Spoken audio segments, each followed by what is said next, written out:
तर आज मी करणार आहे इन्स्टंट गुलाबजाम. त्याच्यासाठी घेतला आहे मी प्रीमिक्स गुलाबजामचं 200 ग्रामचं आणि त्याच्यासाठी मी घेत आहे 2 ग्लास साखर.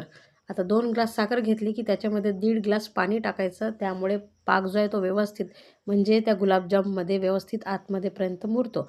आणि याला मी ठेवला आहे आता गॅसवर गरम व्हायसाठी 5-1 मिनटं छान होऊ द्यायचं. आता हे प्रीमिक्स घेतलं आहे त्याच्यामध्ये 1 कप दूध टाकायचं. दूध टाकल्याने त्याची काय होते गुलाबजामची चव खूप छान येते. म्हणजे खवा जरी तुम्ही वापरला नाही तर याच्यापासून खूप सुंदर असे गुलाबजाम तयार होत असतात.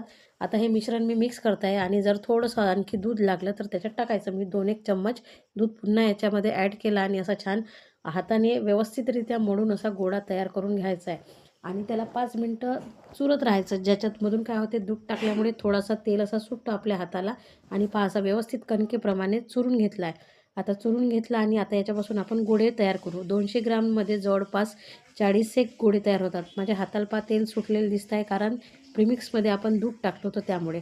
तर आता ह्या प्रकारे गोळे तयार झाले आहेत आणि आता आपल्याला काय करायचं आहे तळायचं आहे.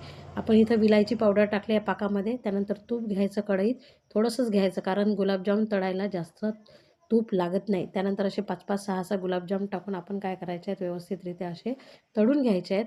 आणि तळून झाले की मग आपण जो पाक मी बंद करून ठेवला होता, आता तयार झाला होता पाक, त्याला बंद करून ठेवलं होतं. पुन्हा गॅस मीडियम स्पीडवर सुरू केला आहे आणि इकडे हे माझे गुलाबजामचे गोळे तळून झालेले आहेत.